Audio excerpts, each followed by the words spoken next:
ఒక దేశాన్ని నాశనం చేయాలంటే సైన్యం, ఆయుధాలు, వాహనాలు, యుద్ధ విమానాలు, బాంబులు లేకుండా ఆ దేశాన్ని నాశనం చేయాలన్న కసి కూడా ఉండాలి. అంటే ముందు ఇవన్నీ సమకూర్చుకోవడానికి మనీ కావాలి. డబ్బుంటే అన్ని రెడీ చేసుకుని ఎప్పుడంటే అప్పుడు యుద్ధం ప్రకటించవచ్చు. అయితే మనందరికీ తెలిసిన విషయం, మన దేశాన్ని నాశనం చేయాలనుకుంటున్న ముందు వరుసలో ఉన్న దేశాలు పాకిస్తాన్, చైనా. కానీ మనకి తెలియని విషయం ఏమిటంటే మన మీద యుద్ధం చేయడానికి మనమే వారికి డబ్బులు ఇస్తున్నాము అని. అది ఎలాగంటే తిండికి కూడా గతిలేని పాకిస్తాన్ కు 1,00,000 కోట్ల రూపాయలతో చైనా పాకిస్తాన్ ఎకనామిక్ కారిడార్ కింద చైనా నుండి మన పాకిస్తాన్ ఆక్రమిత కాశ్మీర్ గుండా పాకిస్తాన్ వరకు హైవే నిర్మించాల్సిన అవసరం ఏమిటి చైనాకు? కానీ అది చాలదు అన్నట్టు ఆ హైవేకి లింక్ చేస్తూ పాకిస్తాన్ లోని గ్వాడర్ పోర్ట్ ను కూడా నిర్మించింది చైనా.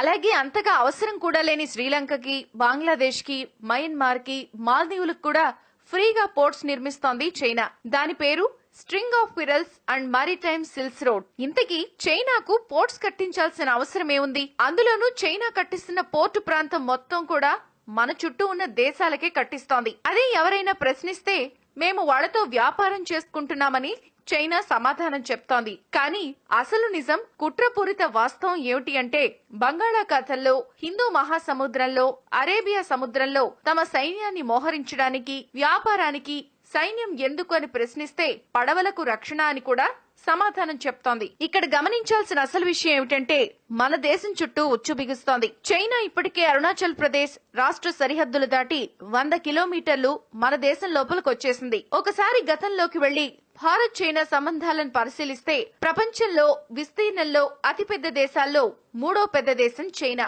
జనాభాలో ప్రపంచంలోనే అగ్రస్థానంలో ఉంది. ఇక భారత్ విషయానికొస్తే ప్రపంచంలో విస్తీర్ణం పరంగా 7వ స్థానంలో ఉంటుంది. జనాభాలో చైనా తర్వాత 2వ స్థానంలో ఉంటుంది. ఆసియా ఖండంలో విస్తీర్ణ పరంగా, జనాభా పరంగా ఈ 2 దేశాలే చాలా పెద్ద దేశాలు. కానీ చైనా మొదటి నుంచి భారత్ కు పక్కలో బల్లంలా ఉంటూ వస్తోంది. మన దేశం కంటే 2 ఏళ్లు ఆలస్యంగా 1949లో స్వాతంత్ర్యం పొందిన చైనాకు మొదటి నుంచి భారత్ అండగానే ఉంటూ వచ్చింది. అలాగే అప్పట్లో చైనా ప్రధాని చౌ ఎన్ లై కూడా హిందీ, చైనీ భాయి భాయి అనే నినాదం కూడా ఇచ్చారు. వారి ఒప్పందం ప్రకారం కూడా ఒకరి అంతరంగిక వ్యవహారాల్లో మరొకరు తలదూర్చకూడదు అని. అయితే భారత్ చైనాతో దాదాపు 3,200 కిలోమీటర్ల సరిహద్దును కలిగి ఉంది. ఇరు దేశాల మధ్య సరిహద్దు రేఖగా బ్రిటిష్ వారు నిర్ధారించిన మెక్మెహన్ రేఖ ఉంది. అయితే దీన్ని అధికారిక సరిహద్దుగా చైనా ఎప్పుడూ గుర్తించదు. జమ్మూ కాశ్మీర్ లోని ఆక్సాయ్ చిన్, అరుణాచల్ ప్రదేశ్, సిక్కిం వంటి వాటిని తమ భూభాగాలేననేది చైనా వాదన. అంతేకాకుండా 1959లో ప్రత్యేక టిబెట్ కోసం ఉద్యమిస్తున్న బౌద్ధమత గురువు దలైలమాను భారత్ ఎగదోస్తోందని చైనా కూడా గట్టిగా నమ్మింది. ప్రాణభయంతో భారత్ కొచ్చిన దలైలమాకు భారత్ ఆశ్రయం ఇచ్చింది. ఇలా వివిధ కారణాలతో చైనా సైన్యం 1962లో అక్టోబర్ 20న హిమాలయాల్లోని సరిహద్దును దాటి 1000 కిలోమీటర్లు చొచ్చుకొచ్చేసింది. ఇటు ఈశాన్య ప్రాంతంలోనూ చైనా సైన్యం భారత్ పై దాడికి దిగింది. 30,000 మందికి పైగా చైనా సైన్యం అత్యాధునిక ఆయుధాలతో విరుచుకుపడితే మన వద్ద సమాధానం లేదు.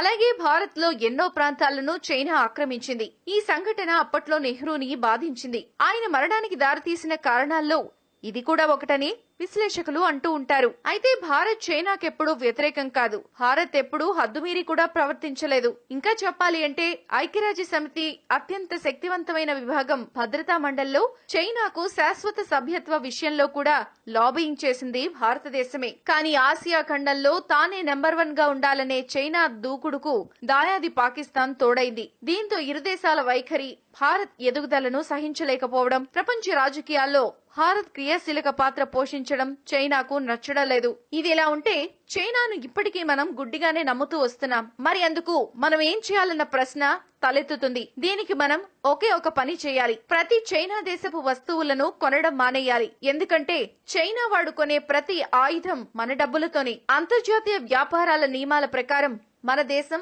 ఆ దేశపు వస్తువుల్ని బ్యాన్ చేయకూడదు. కానీ ప్రజలు చేయొచ్చు. చదువుకోని వారికి ఇవన్నీ కూడా ఏమీ అర్థం కావు. కానీ చదువుకున్న మనం మౌనంగా ఉంటే ఎలా? ఈ వీడియో గనుక మీకు నచ్చితే లైక్ చేయండి లేదా సబ్స్క్రైబ్ చేయండి. మొహమాటం లేకుండా కామెంట్ పెట్టండి. Thanks for watching.